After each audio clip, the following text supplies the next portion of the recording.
How's it? Welcome back. So, for quite some time, I've been wanting to grow some vegetables and some herbs at my house. And I've got a lot of time on my hands now, so I thought this is the best time to give it a shot. I've always been interested in a hydroponic system. I think that would be a nice experiment to see how well it grows and to see what the quality of the produce that comes out of it is. I think it's quite an economical way to grow food, it's quite efficient, and I think it's quite low maintenance. This is what I think. I might not be right. But before I can put anything into hydroponics, I need seedlings. So instead of going and buy some seedlings from the shop, I actually got seeds and I've planted some seedling trays. And some of them have already started to sprout. Now, to give these things the best chance to grow, considering it's winter, I thought also maybe I should make a small greenhouse. So I've got one tray this big, I've got two trays half the size, and I've got one tray about the size but with bigger cups. So I just need something small that I can maybe put all my seedling trays under to give them the best shot to grow now in winter. So I looked around the house, and one thing I do have lying around is this plastic sheet left over from when I put a roof on my deck. So it's 3 meters long, 850 wide. So I did some drawings, and I've worked out the most economical way I can use that sheet to make a little box, just some sides and a roof to go over my seedling trays. And that box is going to be basically twice the width of that sheet. So to fit these 4 trays in, either what I needed to do was have a wide, short box, or I could have a deep and narrow box, let's say, or I could have a very wide and shallow box. So when I looked around the house and the space I've got available, I opted for a long, shallow box. Would probably be the best option. It'll be the least intrusive. It will allow me the most space around it, and then I can just put all 4 of these trays in a row against the wall with this cover on. For a frame, what I'm going to do is I've just got some 25mm electrical conduit. This stuff's cheap. I've bought some of these tight elbows, and I'm just going to make a frame, and then I'm going to screw the sheeting directly onto the frame. I think this is going to work out. I'm going to give it a go now. I've just got my little sketch to work from, so I don't really have exact measurements. I'm first going to cut down the sheeting, then I'm going to cut down the frame to match the sheeting, and then I'm going to put it all together. And once I'm done, I've got a couple of pieces of leftover wood, so I'm just going to build a little table or frame just to bring it up off the ground so it's easy to work in, and then there's no junk on the ground that could disrupt my seedlings. Like we can protect it from bugs, whatever we need to do. I think it will just be easier if it's raised off the ground. So I'm going to get going on cutting down all the sheeting and all the conduit, and let's go from there. So I've marked everything up on the sheet. I've got 2 350mm sections, full width of the sheet, and then I've got 5 450s. So 2 450s for the front, 2 450s from the back, and then the last 450 I'm going to cut down to 350 wide for the sides. And that just left me with 10mm on the end of the sheet, so it was a pretty economical cut. What I'm going to do is I think I'm going to use a jigsaw just to cut this all out, and then I'm going to give it all a good wash because you can see it's all pretty dirty, covered in bird crap and all that sort of thing. Just one thing I want to point out, if you're using roof sheeting like this is UV protected roof sheeting, but it's only protected from one side. So normally it comes with a sticker on it, and it tells you which side must face the sun. So if you're going to cut a piece of roof sheet like this, just make sure you mark on the sheet which side needs to face up. Otherwise, it's just going to deteriorate in the sun.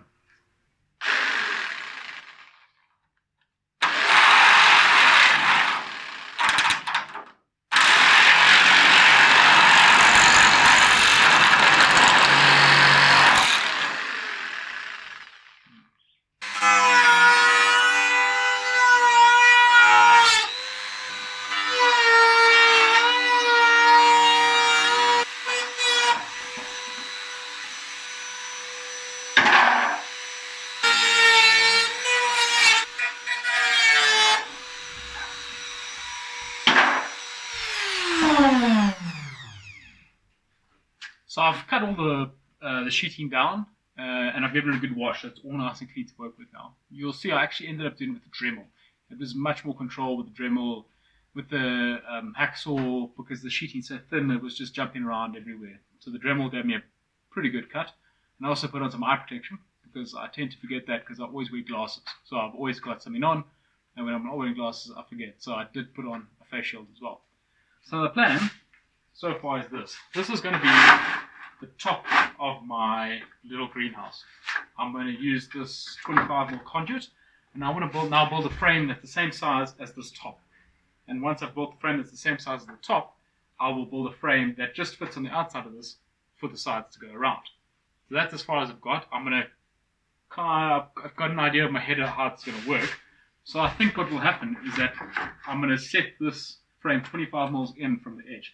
So I'll have a frame in the middle here that the whole top will be able to sit on the outside frame as well. So the outside frame will sit here 25 mils, and the inside frame would sit 25 mils in from that. And that way I can lift off the whole cover, and when I put the cover back on, it's a nice fit to the vertical sides. So I'm going to cut this down to size, and I'm just going to mock it up with the corners, and I'm going to see how that looks and that feels. And then once I'm happy, I'm just going to actually just screw this sheeting straight through here into the conduit with just normal wood screws.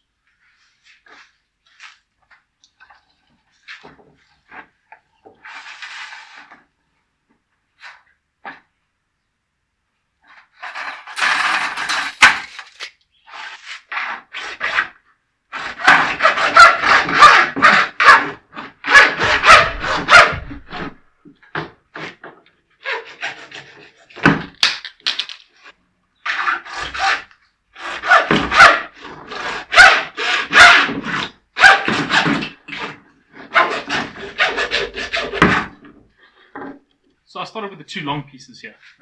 Cut them down to 1510 in length because I needed to make allowance for the curvature of the elbow at the end. So from the end here to this end here, halfway in here to this end is about 45 mils. So I took 90 off the 1.6 that I was going for, so I could account for the bends. So that my end dimension from end to end of the elbows is 1.6. So those are okay, and now I'm going to do the short pieces, and then I can put the frame together for the roof.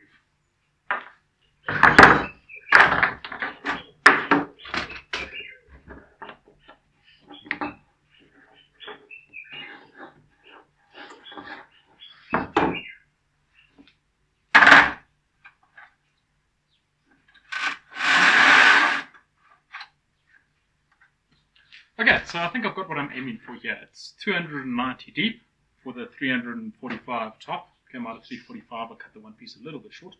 And it's 1.6 long. So that means I've got enough space all around the edge to get another 25 more piece of conduit, and that will be the frame for the vertical sides, which means this can nicely start inside and still cover up completely. So the next step I'm going to do is just take this. I'm not going to even glue it together because maybe I want to modify it at some stage. This is really just a test. So it doesn't really need to be glued together. It's a pretty snug fit. So I'm going to put this on, I'm going to draw some pilot holes, and I'm going to attach this sheeting to this frame. So this is the plan. I'm going to just drill a small pilot hole in each one of these troughs. If you're doing this as a roof, you would always draw in the top here because you don't want water to lie in your hole. But for something like this, it doesn't really matter.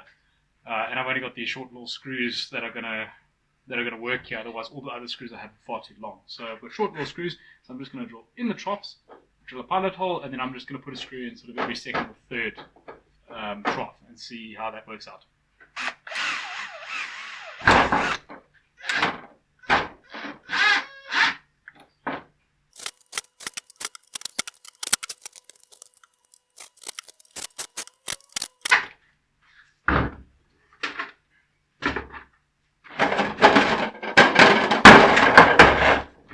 And that's the top done. So this is going to form the basis for the rest of the frame, because now I'm going to build a frame that's going to fit just on the outside of this. But the difference is when I attach a sheeting to that one, I'm going to bring the sheeting right to the edges. And the reason for that is I want this thing to close nice and tight at the bottom and at the top. So I'm going to still make a plan for the edges here. I'll do something about that a bit later, but for now, this is a good basis we can work from. What I'm going to do here is I'm actually just going to use this top frame as a basis. So instead of trying to measure this and calculate it, I've got the frame already. I'm just going to actually size the frame to fit exactly around the frame that I've already got. So I've just made a little temporary corner there, and I'm just going to measure it on this end, and that's where I'm going to cut my pipe.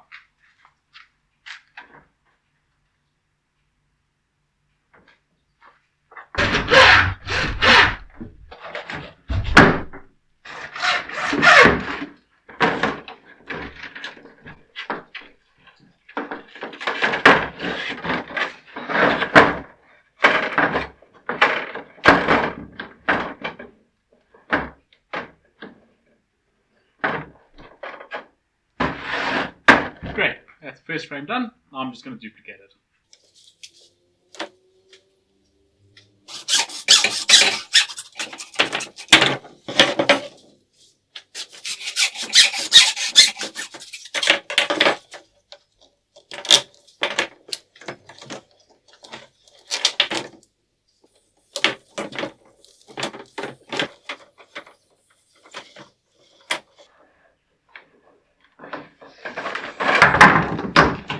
And that's it. 2 quick frames.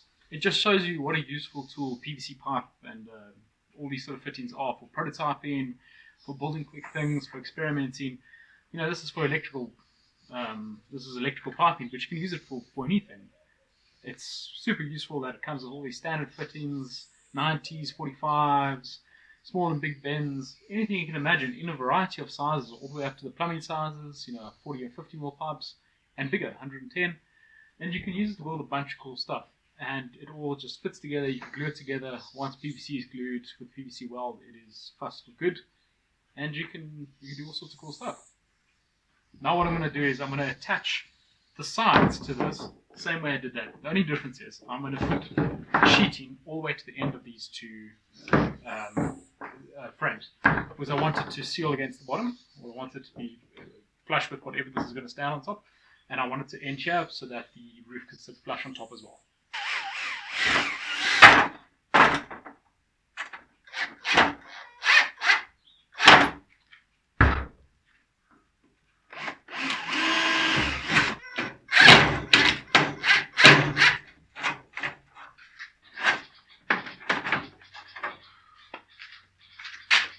As you can see, it's a very awkward thing to assemble.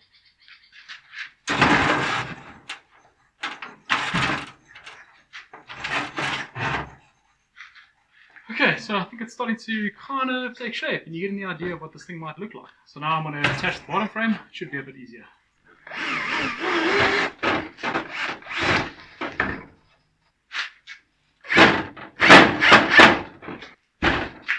Okay, so I think those are probably the difficult bits. As you can see, it's definitely got a lot of movement this way still. But I think once I put the sides on, a lot of that movement will go away. So let's do the ends.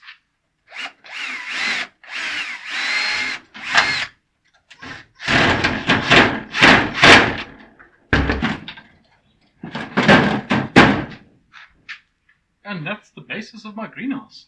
Listen, it's not going to win any design awards, and it really is pretty much a prototype.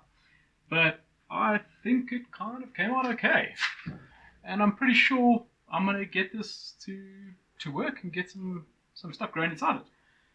What I would like to do now is I'm just going to build a frame out of leftover timber that I've got, just to get this off the ground.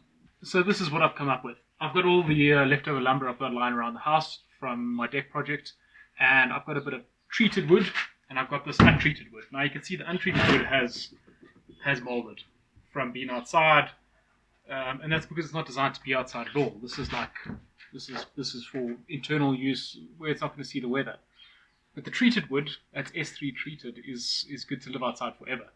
So it's got no mold in it, but it is treated with like an arsenic-based treatment. It makes it go green. You'll see a lot of gum poles and that sort of stuff is green, and that's because it's got this treatment. And you don't necessarily want something like that really in contact with something like food. So because I'm going to be growing some veggies and some herbs, I don't necessarily want this wood that's been treated with quite a toxic chemical to come into contact with my food.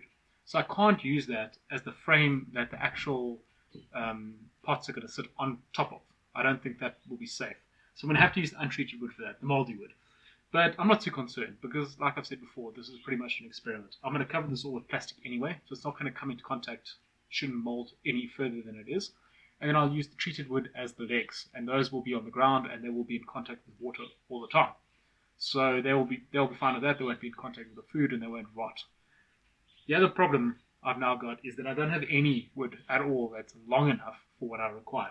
But I've got these 4 pieces of untreated wood that are all about 60 mils too short if I join them together. So I'm going to join them with a gap. You're not going to see the gap because I'm going to cover it in plastic anyway. So I'm going to make these 2 long bits. Then I'm going to make some spaces out of another piece of wood I got here to get the right width. I'm going to screw that all together, and then I'm going to work out how long my legs need to be, and I'll screw those on afterwards. Now, I wouldn't recommend joining two big pieces of timber like this. This is not going to be a very strong joint, but I am going to put some cross pieces in as well, which are going to help. And then after that, it's going to be sitting in a spot where it's never really going to move. So it's not going to take any weight, it's not going to be moved. So for its purpose, it's going to be fine.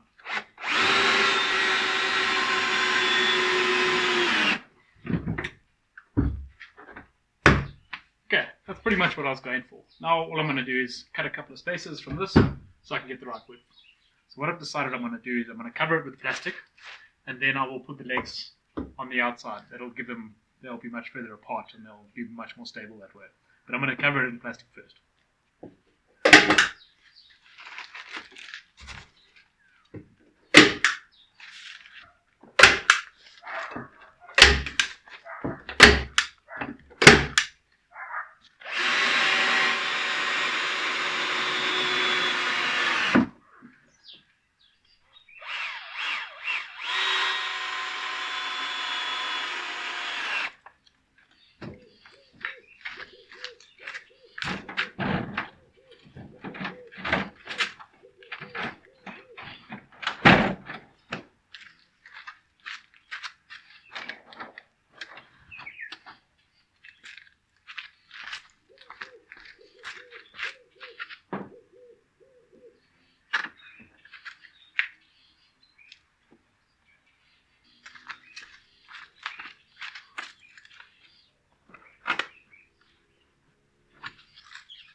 And I think that's it.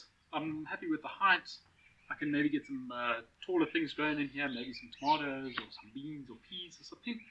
And there's enough space to do that. So I'm happy with this. I'm going to see how it works. And I will keep my Instagram updated. Just follow me on Instagram, Christos.today. And I will post updates here regularly. So thanks for watching the video. If you enjoyed it, give it a like. Consider subscribing to the channel. And until next time, stay safe.